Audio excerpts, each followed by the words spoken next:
जब आपके सबसे बड़े दुहक में ही आपकी सबसे बड़ी ताकत छिपी हो, तो समझ लीजिए आपने जीत की दिशा पकड़ ली है। डेविड गॉगिंस का जीवन एक आम इंसान की तरह शुरू नहीं हुआ। उनका बचपन कठिनाइयों, अत्याचार और गहरे मानसिक आघातों से भरा था। वह अमेरिका के ऐसे समय में बड़े हो रहे थे जब नस्लीय भेदभाव खुले रूप में होता था और अफ्रीकी अमेरिकी परिवारों के लिए समाज में जगह बनाना बेहद मुश्किल था। उनका परिवार भी इसी लड़ाई का हिस्सा था। लेकिन जो बात डेविड को सबसे ज्यादा तोड़ती थी, वो था उनके पिता का क्रूर व्यवहार। डेविड का पिता एक डिस्को क्लब चलाता था और चाहता था कि उसका परिवार उसमें काम करे। डेविड और उनका छोटा भाई रोज रात को स्कूल के बाद क्लब में घंटों काम करते थे। वे स्टेज साफ करते, माइक सेट करते और देर रात तक घर नहीं लौटते। इतनी कम उम्र में उनके कंधों पर जो जिम्मेदारियां थीं, वो किसी भी बच्चे को थका सकती थी। इसके अलावा अगर कोई गलती हो जाती तो पिता उन्हें बेरहमी से पीटते। उनकी माँ भी इस हिंसा का शिकार थी। घर का माहौल हमेशा डर और तनाव से भरा रहता था। इस घरेलू अत्याचार ने डेविड के मन में गहरी असुरक्षा भर दी। वह खुद से नफरत करने लगे। पढ़ाई में ध्यान नहीं लगता, आत्मविश्वास ना के बराबर था। वे अक्सर स्कूल से अनुपस्थित रहते और जब जाते तो वहां उन्हें उनके रंग, पहनावे और बोलचाल को लेकर चिढ़ाया जाता। यह सब मिलाकर डेविड के आत्मसम्मान को पूरी तरह कुचल चुका था। वे खुद को निरर्थक, कमजोर और बेकार समझने लगे थे। कई साल तक डेविड इस दर्द को चुपचाप सहते रहे। वे अंदर ही अंदर टूटते गए, लेकिन उन्होंने कभी हार नहीं मानी। उनके भीतर कहीं एक आवाज थी जो कहती थी, तुम इससे ऊपर उठ सकते हो। इस आवाज ने उन्हें अपने जीवन की सबसे पहली लड़ाई लड़ने की हिम्मत दी, अपने सच्चे अतीत का सामना करने की। उन्होंने एक दिन खुद से ईमानदारी से बैठकर अपनी सारी तकलीफों को कागज पर लिखा। हर वो चोट, हर वो ताना, हर वो शर्मिंदगी जो उन्होंने झेली थी, उन्होंने सब कुछ बिना छुपाए लिखा। यह काम आसान नहीं था। हर शब्द के साथ पुराना ज़ख्म फिर से हरा होता था। लेकिन गॉगिंस ने हार नहीं मानी। उन्होंने यह समझ लिया था कि जब तक वे अपने डर और दर्द को पहचानेंगे नहीं, तब तक उससे बाहर नहीं निकल पाएंगे। इस प्रक्रिया को उन्होंने नाम दिया स्वीकृति। स्वीकृति का अर्थ है अपने जीवन की सच्चाई को स्वीकार करना, चाहे वह कितनी भी कड़वी क्यों न हो। गॉगिंस ने अपने आप को आईने में देखा और कहा, तुम कमजोर हो, लेकिन ये कमजोरी स्थायी नहीं है। तुम्हें इसे बदलना होगा। यही उनका पहला कदम था परिवर्तन की ओर। इस स्वीकृति के बाद उन्होंने अपने लिए छोटे लक्ष्य बनाने शुरू किए। सबसे पहले उन्होंने पढ़ाई में वापस ध्यान देना शुरू किया। वे जानते थे कि वे पीछे हैं, लेकिन उन्होंने हार मानने के बजाय रोज पढ़ाई की। जब बाकी लोग सो रहे होते, तब वे शब्दों का उच्चारण करना सीख रहे होते। जब लोग टीवी देख रहे होते, तब वे स्कूल की किताबों को समझने की कोशिश कर रहे होते। गॉगिंस का मानना था कि मेहनत ही एकमात्र तरीका है जिससे वे अपने अतीत को पीछे छोड़ सकते हैं। उन्होंने न केवल शारीरिक रूप से, बल्कि मानसिक रूप से भी खुद को मजबूत बनाना शुरू किया। हालांकि दर्द और डर पूरी तरह खत्म नहीं हुए थे, लेकिन अब डेविड उनसे भागते नहीं थे।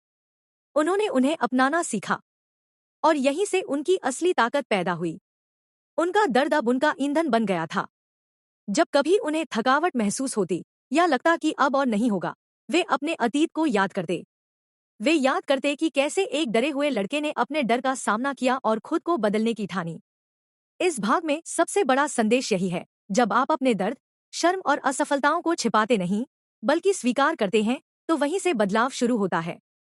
अगर आप सच में कुछ बदलना चाहते हैं, तो पहले अपनी सच्चाई से भागना बंद करें।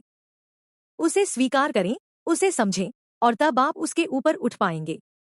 गॉगिंस की यह शुरुआत अपने दर्द का सामना करने और उसे स्वीकारने की ही उनके जीवन की सबसे पहली और सबसे जरूरी जीत थी। 40% नियम, हमारी छुपी हुई क्षमता। कभी आपने किसी दौड़ या मेहनत के बीच अचानक खुद से कहा है, अब मुझसे और नहीं होगा? अगर हाँ, तो डेविड गॉगिंस कहते हैं, वह सिर्फ एक भ्रम है। गॉगिंस का मानना है कि जब हम सोचते हैं कि हम थक चुके हैं और अब कुछ नहीं कर सकते, उस समय हमने वास्तव में अपनी पूरी क्षमता का सिर्फ 40% ही इस्तेमाल किया होता है। बाकी 60% हमारे अंदर तब तक छुपा रहता है, जब तक हम खुद को और आगे धकेलने की हिम्मत नहीं करते। इस विचार को उन्होंने नाम दिया 40% नियम। यह नियम तब बना जब गॉगिंस ने पहली बार अल्ट्रा मैराथन 100 मील की दौड़ में भाग लिया। उन्होंने बिना किसी विशेष तैयारी के यह रेस शुरू की। शुरुआत में सब कुछ ठीक चल रहा था, लेकिन 70वें मील के बाद उनके पैरों में भयानक दर्द शुरू हो गया।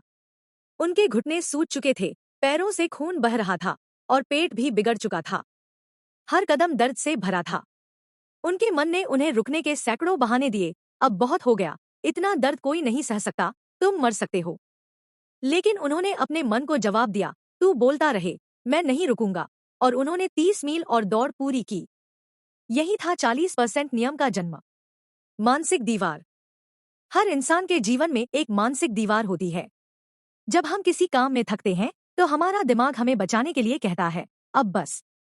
लेकिन ये बस हमारी हकीकत नहीं, दिमाग की सुरक्षा प्रणाली है। ये दीवार केवल एक चेतावनी है, सीमा नहीं। गॉगिन्स बताते हैं कि जब आप पहली बार इस दीवार से टकराते हैं तो बहुत असहजता होती है, दर्द, डर, आत्मसंदेह। लेकिन अगर आप हार नहीं मानते तो आप उस दीवार के पार पहुंच सकते हैं। और हर बार जब आप इसे पार करते हैं, आपकी सहन शक्ति और आत्मबल और मजबूत होता है। कैसे लागू करें 40% नियम? 1. पहचाने वह क्षण जब आप रुकना चाहते हैं। वह आपकी सीमा नहीं, शुरुआत है। 2. खुद को चुनौती दें। उस थकावट या डर के बाद भी 10% और कोशिश करें। 3. दिमाग को शांत करें। जब मन कहे रुक जा, तो उल्टा कहो, अब असली काम शुरू हो रहा है।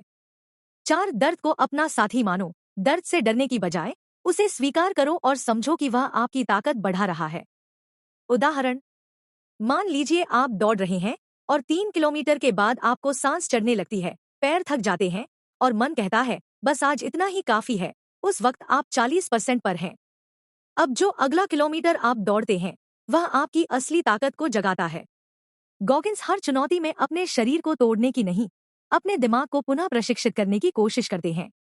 उन्हें यह विश्वास था कि अगर शरीर रुकने को कह रहा है, तब भी दिमाग उसे खींच सकता है। उन्होंने नेवी सील बनने के दौरान भी इसी नियम को अपनाया। कठोर प्रशिक्षण, नींद की कमी, बर्फ जैसे पानी में डुबकी, हर जगह उनका शरीर कहता, अब नहीं होगा। लेकिन वे कहते, मैं 40% पर हूँ, मुझे आगे बढ़ना है। अंत में 40% नियम हमें यह सिखाता है कि हमारी असली सीमाएं वो नहीं है जो हमें दिखती हैं, बल्कि वो हैं जो हमने खुद बनाई हैं। हम अपनी सोच, अपने डर और अपने बहानों से बंधे हुए हैं। अगर हम खुद को सिर्फ थोड़ा और आगे बढ़ाएं, दर्द के उस पार, थकावट के उस पार, तो हमें अपने अंदर एक नई शक्ति मिलती है। डर को नहीं, भरोसे को चुनें। थक कर नहीं, धकेल कर आगे बढ़ें। और जब अगली बार लगे कि अब और नहीं हो सकता, याद रखें, आप अभी सिर्फ 40% पर हैं। अकाउंटेबिलिटी मिरर, आईना जो सच्चाई दिखाता है। दुनिया में सबसे मुश्किल बात क्या होती है? किसी और से झूठ बोलना नहीं, सबसे मुश्किल होता है खुद से ईमानदारी से बात करना। डेविड गॉगिन्स ने इसे ही कहा, अकाउंटेबिलिटी मिरर, यानी वह आईना जो आपको आपकी असलियत दिखाता है, बिना फिल्टर के, बिना बहानों के। गॉगिन्स ने अपने जीवन के सबसे कठिन दौर में यह तकनीक अपनाई। जब उन्हें लगा कि वो जीवन में कुछ भी नहीं कर पाएंगे, न पढ़ाई में अच्छे थे, न शारीरिक रूप से फिट, और मानसिक रूप से खुद से घृणा भरी हुई थी, तब उन्होंने हर रात आईने के सामने खड़े होकर खुद से ईमानदार बातें करनी शुरू की। अकाउंटेबिलिटी मिरर क्या है? यह कोई जादुई आईना नहीं है। यह हर वह पल है जब आप अपने सामने खड़े होकर खुद से पूछते हैं, तू क्या कर रहा है अपनी जिंदगी के साथ? क्यों बार बार बहाने बना रहा है? तू जिस चीज से डरता है, क्या वाकई वो इतनी बड़ी है? यह वो बातचीत है जहां आप खुद को अपने कामों के लिए जिम्मेदार ठहराते हैं। कोई बहाना नहीं, कोई झूठ नहीं, सिर्फ सच्चाई। गॉगिन्स का तरीका। गॉगिन्स ने अपने बाथरूम के शीशे पर छोटे छोटे नोट चिपकाने शुरू किए। हर नोट में एक कमजोरी या लक्ष्य लिखा होता था। तू ज्यादा वजन वाला है, आज से दौड़ शुरू कर। तू गणित में फेल होता है, कल से 2 घंटे पढ़ाई। नेवी सील बनना है, तो उठ सुबह 4 बजे और मेहनत कर। हर सुबह और हर रात वे इन नोट्स को पढ़ते और खुद से सवाल करते। ये छोटे से नोट उन्हें याद दिलाते कि उन्होंने क्या तय किया था और अब तक कहां पहुंचे हैं। यह तरीका क्यों असर करता है? एक, ईमानदारी का अभ्यास। जब आप खुद से झूठ नहीं बोलते तो बदलाव की नींव मजबूत होती है। 2, नियमित याद दिलाना। रोजाना एक ही लक्ष्य को देखना आपका फोकस बनाए रखता है। 3, कमजोरी से डरना बंद। जब आप अपनी कमियों को शब्दों में लिखते हैं तो आप उन्हें जीतने की दिशा में पहला कदम उठा चुके होते हैं। कैसे बनाएं अपना अकाउंटेबिलिटी मिरर? एक एक शीशा चुनिए जहां आप रोज खड़े हों, जैसे बाथरूम का या ड्रेसिंग टेबल का। 2 पोस्ट-इट नोट्स या छोटे कागज लें और उस पर अपनी कमजोरियां या लक्ष्य लिखें। उदाहरण, मुझे रोजाना 5 पेज पढ़ने की आदत डालनी है। मुझे जंक फूड छोड़ना है। 3 रोज खुद से बात करें। हर दिन पूछें, क्या मैंने इस पर काम किया? क्या मैं अपने ही वादे को तोड़ रहा हूँ? 4 प्रगति नोट करें। जो सुधार आ रहा हो उसे भी लिखें, यह प्रेरणा देता है। बच्चों के लिए आसान उदाहरण, मान लीजिए एक बच्चा रोज होमवर्क नहीं करता। वह खुद से हर रात शीशे के सामने खड़ा होकर बोले, मैंने आज भी बहाना बनाया, लेकिन कल नहीं करूंगा। मैं खुद को बेहतर बनाना चाहता हूं। फिर वह एक पन्ने पर लिखे, हर दिन 1 घंटा होमवर्क, और उसे आईने पर चिपका दे। हर दिन वह उसे देखकर खुद को याद दिलाएगा। धीरे धीरे यह एक आदत बन जाएगी। यही है अकाउंटेबिलिटी मिरर का जादू। गॉगिंस ने क्या सीखा? इस प्रक्रिया ने गॉगिंस को मानसिक रूप से मजबूत किया। अब वे भाग नहीं रहे थे, न अपने डर से, न अपनी असफलताओं से। वे खुद से रोज सच्चाई का सामना कर रहे थे। और यही ईमानदारी उन्हें हर दिन थोड़ा और बेहतर बना रही थी। उनकी जिंदगी अब बहानों से नहीं, एक्शन से चल रही थी। अगर उन्होंने खुद से कहा कि कल सुबह 4 बजे उठना है, तो फिर उठना ही है। कोई बहाना नहीं। यही डिसिप्लिन उनकी सफलता की रीढ़ बनी। निष्कर्ष, अकाउंटेबिलिटी मिरर हर इंसान को अपनाना चाहिए। यह सिखाता है कि आप ही अपने जीवन के मालिक हैं। कोई और आपकी जिम्मेदारी नहीं उठाएगा। अगर आप सच में कुछ बदलना चाहते हैं, तो खुद से बात कीजिए। खुद को आईने में देखिए और कहिए, मैं बेहतर बन सकता हूं और बनूंगा। याद रखें, सबसे जरूरी लड़ाई बाहर नहीं, अंदर होती है। और यह लड़ाई तभी जीत सकते हैं जब आप अपने सच्चे रूप को स्वीकार करके काम करना शुरू करें। दिमाग पर विजय, कैलसिंग द माइंड। जिस तरह एक मजदूर के हाथ पर छाले और फिर मोटी त्वचा बन जाती है, वैसे ही डेविड गॉगिंस कहते हैं कि हमारा दिमाग भी अभ्यास और तकलीफ के जरिए मजबूत बनाया जा सकता है। इस प्रक्रिया को वह कहते हैं कैलसिंग द माइंड, यानी दिमाग को छाले देकर उसे अजय बनाना। जब कोई चीज हमें बार बार तकलीफ देती है, जैसे असफलता, डर, अपमान या शरीर का दर्द, तो हमारा दिमाग हमें कहता है, बस करो, मत करो ये सब। लेकिन अगर हम बार बार उन कठिनाइयों का सामना करते हैं, तो हमारा दिमाग इनसे डरना छोड़ देता है और वे कठिनाइयां हमारी ताकत बन जाती हैं। गॉगिंस का यह सिद्धांत उनके कठिन जीवन और नेवी सील बनने की यात्रा से निकला है। उन्होंने लगातार खुद को असुविधा में डाला। सुबह 4 बजे उठकर दौड़ लगाना, बर्फीले पानी में डुबकी लगाना, थकने पर भी किताबों के ढेर पढ़ना, ये सब उन्होंने अपने दिमाग की सहनशीलता बढ़ाने के लिए किया। कैलसिंग कैसे काम करता है? एक, दर्द से दोस्ती करना। जब आप बार बार डिस्कम्फर्ट का सामना करते हैं, तो वह असामान्य नहीं लगता। 2, दिमाग की आवाज को चुनौती देना। जो कहे, अब रुक जाओ, उसे जवाब दो, अभी तो शुरुआत है। 3, अनुशासन और आदत। मुश्किलों से डरने के बजाय उन्हें दिनचर्या का हिस्सा बनाना। अभ्यास कैसे करें?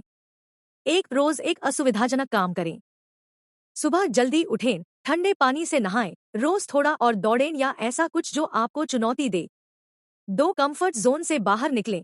हर हफ्ते कुछ ऐसा करें जो आपको डराता है। मंच पर बोलना, नया कौशल सीखना, किसी मुश्किल बातचीत को शुरू करना। 3, झूठ से मुंह मोड़े। खुद को बहाने देने के बजाय असली मेहनत की ओर बढ़े। उदाहरण, मान लीजिए एक बच्चा मैथ से डरता है। अगर वह रोज 5 कठिन सवाल करने का प्रण ले और इसे आदत बना ले, तो कुछ ही हफ्तों में वो डर भाग जाएगा और आत्मविश्वास आ जाएगा। यही है दिमाग को कैलस करना। गॉगिंस की दिनचर्या। सुबह 4 बजे उठते थे। कई मील दौड़ लगाते थे। शरीर थका हो तब भी पढ़ाई करते। हर दिन कुछ नया चैलेंज लेते थे। उनका मकसद सिर्फ टॉप पर पहुंचना नहीं था, बल्कि अपना दिमाग इस काबिल बनाना था कि कोई भी तकलीफ उन्हें रोक न सके। मानसिक कठोरता का लाभ। कठिन परीक्षा में शांत रहना। असफलता में दोबारा प्रयास करने की हिम्मत होना। दुनिया के शोर और आलोचना से न डरना। निष्कर्ष, दिमाग को मजबूत करने के लिए उसे आराम नहीं, संघर्ष चाहिए। जब आप डिस्कम्फर्ट को रोज झेलते हैं, तब जाकर आप भीतर से फौलाद बनते हैं। अगर आप हर दिन थोड़ा डिस्कम्फर्ट झेलने का अभ्यास करें, तो जिंदगी की बड़ी मुश्किलें आपको हिला नहीं पाएंगी। याद रखिए, मजबूत शरीर से ज्यादा जरूरी है मजबूत दिमाग। और वह बनता है अभ्यास से, संघर्ष से, हर दिन थोड़ा और आगे बढ़ने से। द कुकी जार, आत्मविश्वास की थैली।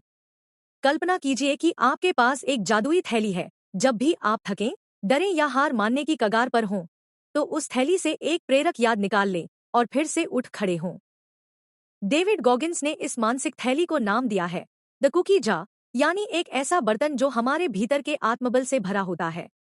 गॉगिंस के लिए कुकी जार वो सभी लम्हे थे जब उन्होंने अपनी सीमाओं को पार किया था, डर को हराया था और वह किया था जो असंभव लगता था। जब भी वे थकते, हिम्मत हारते या कोई मुश्किल सामने होती, वे इस जार से एक कुकी निकालते, यानी अतीत की किसी जीत को याद करते और सोचते, अगर मैंने वो कर लिया तो ये क्यों नहीं। यह तरीका कैसे काम करता है? जब हम कठिनाई में होते हैं, तब हमारा दिमाग बहुत नकारात्मक बातें सोचता है। तुम ये नहीं कर सकते, तुम हमेशा फेल होते हो, तुम में दम नहीं है। लेकिन जब आप अपने अतीत की जीतों को याद करते हैं, छोटे हो या बड़े, तो यह नकारात्मक आवाज कमजोर पड़ जाती है। आपके भीतर आत्मबल जगता है और आप कहते हैं, मैं पहले भी कर चुका हूं, अब भी करूंगा। कुकी जार में क्या रखें? बचपन की कोई उपलब्धि, जब आपने किसी डर को हराया था, कोई परीक्षा पास की हो, किसी ने आपको कहा था तुमसे नहीं होगा और आपने कर दिखाया। गॉगिंस के कुकी जार में नेवी सील बनने की यात्रा, पहली अल्ट्रा मैराथन पूरी करना, 100 पाउंड वजन घटाना, नस्लभेदी अपमान को झेलकर भी सफल होना, ये सभी उनके लिए कुकीज थीं, प्रेरक लम्हे जिन्हें याद करके वे आगे बढ़ते। बच्चों के लिए उदाहरण, माना कि एक बच्चा तैराकी सीख रहा है और डरता है। ऐसे में वह अपने कुकी जार से एक बात निकाल सकता है, मुझे साइकिल चलानी नहीं आती थी, लेकिन मैंने सीखी थी। बस यह छोटी सी जीत ही अगली चुनौती के लिए साहस देती है। अभ्यास कैसे करें? एक एक डायरी या नोटबुक बनाइए, उसका नाम रखिए मेरा कुकी जार। 2, उसमें लिखिए अपनी उपलब्धियां, चाहे वो पहली बार अकेले बाजार जाना हो या स्कूल में भाषण देना। हर वह क्षण जब आपने डर के बावजूद कुछ किया। 3, हर बार जब थक जाए या निराश हो, एक पन्ना खोलिए और पढ़िए, मैंने पहले भी कर दिखाया था। गॉगिंस का अनुभव, एक अल्ट्रा रेस के दौरान गॉगिंस को ऐसा लगा कि अब उनका शरीर जवाब दे गया है। वो चल भी नहीं पा रहे थे, लेकिन तब उन्होंने अपने कुकी जार से एक लम्हा निकाला, नेवी सील बनने के लिए की गई 3 बार की हेल वीक ट्रेनिंग। उस पीड़ा को याद करके उन्होंने खुद को कहा, अगर मैं वो सह सकता हूं, तो ये तो छोटा सा दर्द है। और वह दौड़ पूरी की। क्यों जरूरी है कुकी जार? एक, याद दिलाता है कि आप कितने मजबूत हैं। 2, नकारात्मक सोच को तोड़ता है। 3, बाहरी प्रेरणा पर निर्भर नहीं करता, यह अंदर से आता है। निष्कर्ष, हम सभी के भीतर ऐसी यादें, ऐसी जीतें हैं जो हमारे आत्मविश्वास की थैली बन सकती हैं। जब आप हार मानने को हों, तब उस थैली से एक कुकी निकालिए, उसे याद कीजिए और कहिए, मैं पहले भी टूटा था, लेकिन फिर खड़ा हुआ और अब भी खड़ा हो जाऊंगा।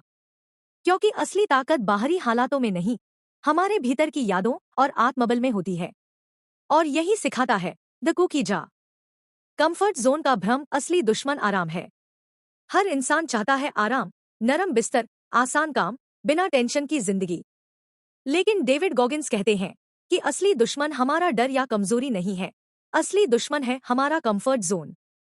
कंफर्ट जोन यानी वो जगह जहां हम मुश्किल से बचते हैं, नया कुछ करने से डरते हैं और हमेशा वही करते हैं जो हमें आता है। बाहर से तो ये जिंदगी सुखद लगती है, लेकिन अंदर ही अंदर ये हमारी आत्मा को सुस्त बना देती है।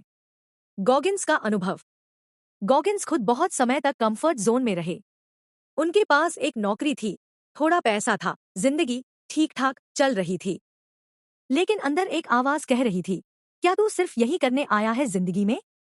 उन्होंने खुद को देखा, शरीर अस्वस्थ, दिमाग थका हुआ, आत्मा खोखली।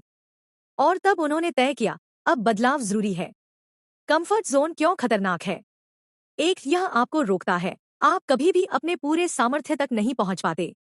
2, आप चुनौतियों से डरने लगते हैं, छोटी सी असुविधा भी बड़ी लगने लगती है।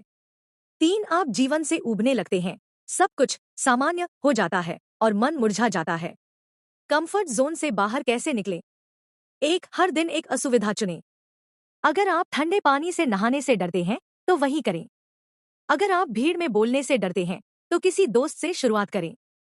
2, खुद से सवाल करें, क्या मैं वाकई खुश हूं या बस आदत में जी रहा हूं? अगर मैं यही करता रहा, तो 5 साल बाद क्या मैं गर्व कर पाऊंगा खुद पर? 3, फिजिकल चुनौती ले, दौड़ लगाना, वजन उठाना, कोई खेल सीखना, कुछ ऐसा जो शरीर और दिमाग दोनों को चुनौती दे। बच्चों के लिए उदाहरण, मानिए एक बच्चा हर बार आसान सवाल ही हल करता है क्योंकि उसे फेल होने से डर लगता है। लेकिन अगर वह रोज एक मुश्किल सवाल करने की आदत डाले तो धीरे धीरे उसका दिमाग मजबूत होगा और आत्मविश्वास बढ़ेगा। गॉगिन्स की रणनीति, उन्होंने खुद को हर बार डिस्कम्फर्ट में डाला, जानबूझकर ऐसे काम किए जो डरावने लगते थे। नेवी सील बनने की तैयारी हो या 100 मील दौड़ने की, उन्होंने कभी आसान रास्ता नहीं चुना। उनका मानना था, अगर तुम हमेशा आसान चुनते हो तो तुम कभी महान नहीं बन सकते। कंफर्ट जोन से निकलने के फायदे, एक, नया आत्मविश्वास, आप खुद को नई नजरों से देखने लगते हैं। 2, तेजी से विकास, आपकी क्षमता बढ़ती है, शारीरिक, मानसिक और भावनात्मक रूप से। 3, जीवन में जुनून लौटता है, जब आप रोज कुछ नया करते हैं तो जीवन रोमांचक लगता है। निष्कर्ष, हर इंसान के भीतर बहुत बड़ी ताकत छुपी होती है, लेकिन वह बाहर तभी आती है जब हम अपने आराम के खोल को तोड़ते हैं। अगर आप चाहते हैं कि लोग एक दिन आपके नाम की मिसाल दें, तो आज ही अपने कंफर्ट जोन से बाहर आइए। आराम के मोह को छोड़िए, कठिनाई को गले लगाइए, क्योंकि असली सफलता वहीं छुपी होती है जहां लोग जाने से डरते हैं। युद्ध भीतर का होता है, द बैटल विद इन। हर इंसान के अंदर 2 आवाजें होती हैं, एक जो कहती है तू कर सकता है, और दूसरी जो कहती है छोड़ दे, ये तेरे बस की बात नहीं। डेविड गॉगिन्स कहते हैं कि सबसे बड़ा युद्ध हमारे बाहर नहीं, हमारे भीतर होता है, हमारे डर, आलस्य, बहानों और खुद पर शक के खिलाफ। इस भाग में गॉगिन्स बताते हैं कि कैसे उन्होंने अपने जीवन में इस भीतर की लड़ाई को लड़ा और जीता। नेवी सील ट्रेनिंग, रेस, दर्द, अकेलापन, इन सब का सामना करने के लिए सबसे पहले उन्हें खुद को हराना पड़ा। भीतरी युद्ध क्या होता है? यह वो लड़ाई है जब आप जानते हैं कि पढ़ाई करनी है लेकिन मोबाइल चला रहे होते हैं, जब दौड़ पर जाना चाहते हैं लेकिन बिस्तर छोड़ना मुश्किल लगता है, जब आप जानते हैं कि बदलाव जरूरी है लेकिन डर के मारे कदम नहीं उठाते। गॉगिन्स का उदाहरण, एक रेस में गॉगिन्स के पैरों से खून निकल रहा था, शरीर जवाब दे रहा था, लेकिन उन्होंने रुकने से मना कर दिया। उन्होंने कहा, मैं जानता हूं दर्द है, पर मैं ये लड़ाई जीतूंगा, मैं हार नहीं मानूंगा। उन्होंने शरीर से ज्यादा मन को कंट्रोल करना सीखा। उन्होंने जाना कि अगर आप अपनी सोच को बदल लो तो दुनिया की कोई चुनौती बड़ी नहीं लगती। कैसे लड़े इस भीतर के युद्ध से? एक, सोच को पहचानो। सबसे पहले ये समझो कि कौन सी आवाज आपको रोक रही है। क्या वो आलस्य है, डर है, बहाना है? 2, मन को चुनौती दो। जब मन कहे नहीं होगा तो कहो क्यों नहीं होगा, देख मैं करके दिखाता हूं। 3, शांत योद्धा बनो। युद्ध का मतलब हर बार चिल्लाना या गुस्से में रहना नहीं। असली योद्धा अंदर से शांत होता है, लेकिन फौलाद जैसा मजबूत। बच्चों के लिए उदाहरण, मान लीजिए परीक्षा का डर है और एक अंदर की आवाज कहती है तू फेल हो जाएगा। तब आपको उसी समय कहना है, मैं मेहनत कर रहा हूं, मैं कर सकता हूं और मैं करूंगा। हर बार जब आप उस डर की आवाज को जवाब देते हैं, आप अपने भीतर की शक्ति को मजबूत करते हैं। अभ्यास, एक रोज खुद से एक ईमानदार सवाल पूछो, आज मैंने अपने डर से जीता या हार गया? 2, एक जर्नल रखो जहां हर दिन लिखो, आज कौन सी अंदर की आवाज जीती? 3, छोटे छोटे कामों में जीत। सुबह जल्दी उठने से लेकर एक अतिरिक्त सवाल हल करने तक, हर छोटी जीत आपकी बड़ी जीत का रास्ता बनाती है। गॉगिन्स की सीख, उन्होंने हर दिन खुद से युद्ध लड़ा, कभी शरीर के दर्द से, कभी आत्मसंदेह से, लेकिन उन्होंने हर बार वही चुना जो कठिन था, क्योंकि वह जानते थे मुझे खुद से जीतना है। निष्कर्ष, दुनिया का हर बाहरी संघर्ष, परीक्षा, दौड़, करियर, रिश्ते, इन सबसे पहले आपको अपने भीतर की उस आवाज से लड़ना होता है जो कहती है छोड़ दे, तू नहीं कर सकता। अगर आप उस आवाज को चुप करा सकते हैं तो फिर कोई आपको रोक नहीं सकता, क्योंकि असली योद्धा तलवार से नहीं, अपने मन पर जीत से बनता है। विफलता से दोस्ती, फेलियर इज फ्यूल। हम सभी विफलता से डरते हैं, परीक्षा में फेल होना, इंटरव्यू में रिजेक्ट होना, किसी काम में असफल होना। लेकिन डेविड गॉगिन्स कहते हैं कि विफलता ही असली ईंधन है, जो आपको न केवल उठने की ताकत देती है, बल्कि उड़ने की हिम्मत भी। गॉगिन्स का मानना है कि अगर आप असफलता से भागते हैं, तो आप अपने विकास के सबसे बड़े अवसर को खो देते हैं। पर अगर आप उससे दोस्ती कर लेते हैं, तो वही विफलता आपको नायक बना सकती है। गॉगिन्स का अनुभव, गॉगिन्स नेवी सील की ट्रेनिंग में 2 बार फेल हुए। पहली बार शारीरिक चोट की वजह से, दूसरी बार मेडिकल इमरजेंसी के कारण। कई लोग वहां से लौट जाते, हार मान लेते, लेकिन उन्होंने ऐसा नहीं किया। उन्होंने कहा, मुझे फेल होना मंजूर है, लेकिन हार मानना नहीं। तीसरी बार उन्होंने ट्रेनिंग पूरी की और सील बन गए। यही है असफलता से दोस्ती की ताकत। असफलता को कैसे फ्यूल बनाएं? एक, विफलता से सीखो, शर्म से नहीं। फेल होने पर दुख होना स्वाभाविक है, लेकिन उससे भागने की बजाय पूछो, मैं इसमें से क्या सीख सकता हूँ। 2, नोटबुक में लिखो अपनी असफलताएं। एक फेलियर जर्नल बनाओ और उसमें लिखो, क्या हुआ, क्यों हुआ, अगली बार क्या बेहतर कर सकता हूँ। 3, बार बार कोशिश करो। जितनी बार गिरो, उतनी बार उठो। हर बार थोड़ा बेहतर बनो। बच्चों के लिए उदाहरण, मान लीजिए कोई बच्चा गणित में कमजोर है और हर बार फेल हो जाता है, तो वह कह सकता है, हर बार जब मैं गलती करता हूँ, मेरा दिमाग उस गलती से सीखता है। अगली बार मैं उसे नहीं दोहराऊंगा। धीरे धीरे वह बेहतर होता जाएगा। विफलता क्यों जरूरी है? एक, यह सिखाती है सफल होने के लिए क्या नहीं करना है। ये फेल होना सिखाता है। 2, यह अहंकार को तोड़ती है। जब हम गिरते हैं, हम विनम्र बनते हैं और सीखने को तैयार रहते हैं। 3, यह सच्ची हिम्मत दिखाती है। असफल होकर भी जो दोबारा खड़ा होता है, वही असली विजेता होता है। गॉगिन्स की मानसिकता। हर फेलियर को उन्होंने पर्सनल अकाउंटेबिलिटी से जोड़ा। उन्होंने कभी ब्लेम नहीं किया, न लोगों को, न हालात को। उन्होंने खुद से कहा, मैं जिम्मेदार हूं और मैं ही इसे सुधारूंगा। अभ्यास। एक रोज की एक छोटी विफलता को पहचानो। क्या आप टाइम पर नहीं उठे? क्या आप टालमटोल करते रहे? 2, उसे जर्नल में लिखकर अगला प्लान बनाओ। 3, हर फेलियर के लिए खुद को धन्यवाद दो। तू आया, तूने मुझे झकझोरा, अब मैं और बेहतर बनूंगा। निष्कर्ष। विफलता कोई एंड नहीं होती, बल्कि बिगिनिंग होती है, एक नए प्रयास, नई सोच और नई ऊर्जा की। अगर आप फेल होने से डरते हैं, तो आप कभी पूरी ताकत से कोशिश नहीं करेंगे। लेकिन अगर आप फेल होने के लिए तैयार हैं, तो आप जीतने के असली हकदार बनते हैं। गॉगिन्स कहते हैं, failure is just another step toward greatness. Pain से परे जाना दर्द के पार जीत है। अधिकतर लोग जैसे ही दर्द महसूस करते हैं, रुक जाते हैं। चाहे वो शारीरिक दर्द हो, मानसिक तनाव हो या भावनात्मक टूटन, हमारा मन कहता है, बस अब और नहीं। लेकिन डेविड गॉगिन्स का मानना है कि दर्द कोई दीवार नहीं है, वह दरवाजा है, जिसके पार ही आपकी असली शक्ति और सफलता छुपी होती है। गॉगिन्स का अनुभव। गॉगिन्स की जिंदगी में दर्द हमेशा से था। बचपन में पिटाई, स्कूल में नस्लभेद, जवान होते समय हारी हुई लड़ाइयां और फिर नेवी सील ट्रेनिंग की अमानवीय कठिनाइयां। लेकिन उन्होंने सीखा, दर्द से लड़ना नहीं है, दर्द को अपनाना है। उन्होंने कई बार अपने शरीर की सीमा पार की। उन्होंने टूटी हड्डियों और छालों के साथ 100 मील दौड़ लगाई। उन्होंने मानसिक थकावट में भी सील ट्रेनिंग 3 बार पूरी की। उन्होंने कहा, जब शरीर रुकने को कहता है, तब मन की शुरुआत होती है। दर्द से भागो मत, उसे समझो। एक पेन अलार्म नहीं, सिग्नल है। यह बताता है कि आप कुछ ऐसा कर रहे हो जो आसान नहीं है और शायद जरूरी है। 2, पेन के साथ बैठो। उससे भागने की बजाय कुछ मिनट ठहरो और खुद से पूछो, यह दर्द मुझे क्या सिखा रहा है? क्या मैं इसे झेल सकता हूँ? 3, दर्द टेम्पररी है, पछतावा परमानेंट। अगर आप थोड़ा दर्द नहीं सह सकते, तो जिंदगी भर यह पछतावा रहेगा कि आपने कभी कोशिश ही नहीं की।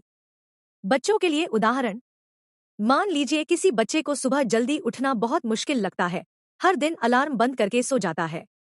पर अगर वो ये समझे कि कुछ मिनट की तकलीफ उसे एक दिन बड़ा इंसान बना सकती है, तो वह दर्द को झेलने के लिए तैयार होगा। गॉगिन्स की मानसिक तकनीक। उन्होंने दर्द को दिमाग की कसरत माना। हर दर्दनाक अनुभव को उन्होंने रिकॉर्ड किया, ताकि अगली बार खुद को याद दिला सकें, मैं इससे पहले भी गुजर चुका हूं।